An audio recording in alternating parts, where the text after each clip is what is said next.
अस्सलाम वालेकुम। कैसे हैं आप सब लोग? उम्मीद है आप सब खैरियत से होंगे जी। सूर्स किचन आज आपके लिए लेके आया है दम पुख की रेसिपी।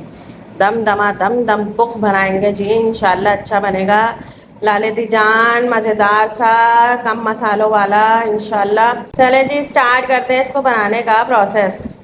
दम पुख जो हम बना रहे हैं जी, उसके लिए 1 से 1.5 किलो मैंने गोश्त ले लिया है। मैंने बीफ लिया है, आपको मटन लेना तो आप मटन ले सकते हैं। हड्डियों के साथ लिया है, थोड़ी चर्बी जाती है इसमें, चर्बी के साथ ही गोश्त को लेंगे। 1 टीस्पून नमक जाएगा जी, ये नमक जाएगा इसमें जी। नमक के साथ बीफ का अच्छी तरह मसाज करेंगे कि नमक बीफ में अच्छी तरह मिल जाए। नमक लगा के बीफ को आधे घंटे का रेस्ट देंगे। दम पुख पे दम पे ये सारी चीज़ें जाएंगी जी। 1 टेबल स्पून भर के मैंने अदरक को क्रश कर लिया है। 1 टेबल स्पून लहसुन पेस्ट लिया है भर के। ज़्यादातर सब इसमें साबुत लहसुन डालते हैं और अदरक भी साबुत डालते हैं। मैंने इन्हें क्रश कर लिया है। 2 मीडियम साइज़ की प्याज को सिर्फ छिलका उतारा है। 2 आलू लिए हैं जी। हाफ लेमन लिया है। 6 से 8 साबुत हरी मिर्चें ली हैं। 1 टीस्पून भुना कुटा ज़ीरा और 1 टेबल स्पून इसमें हल्की हल्की कुटी हुई काली मिर्च। आपने बिल्कुल साबुत डालने है तो साबुत डाल लें। 1 टमाटर है मीडियम साइज़ का। यह है चर्बी। चर्बी आपने डालनी है, इसमें डलती है, वैसे बाज़ लोग नहीं डालते। आपने चर्बी नहीं डालनी तो आप घी डाल दें इसमें। मेरे पास थोड़ी ही चर्बी थी, मैं भी थोड़ी ही डालूंगी। पैन लिया है जी। पैन में हम ये चर्बी डालेंगे सबसे पहले बेस पे। गोश्त डालेंगे इसके ऊपर, जो नमक लगा के रखा हुआ था आधे घंटे से। हड्डियां बीच में रख देंगे। प्याज डालेंगे जी, ऐसे ही साबुत जाएगी प्याज। टमाटर के बीच से 2 कर लिए हैं जी, टमाटर रख देंगे इस पे।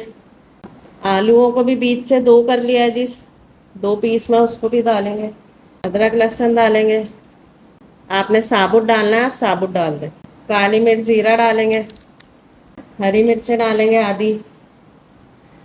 गोश्त लगाएंगे दोबारा से। अच्छी तरह हर चीज़ कवर हो गई है जी। आलूओं का छिलका नहीं उतारा है ना टमाटर का। अदरक लहसुन आधा नीचे डाला है, आधा ऊपर।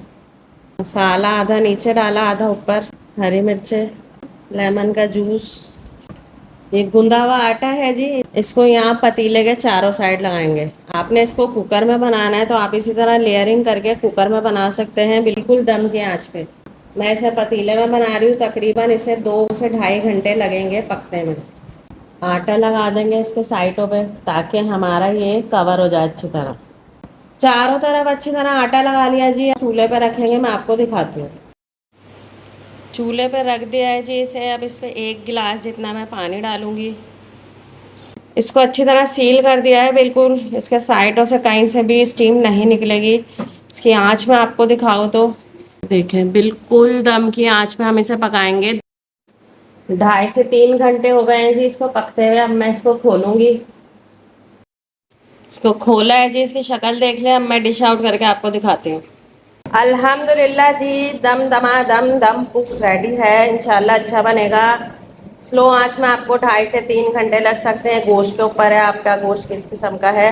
आप लोग ज़रूर बनाएगा, अपना फीडबैक दीजिएगा, दुआओं में याद रखिएगा। अल्लाह हाफिज़।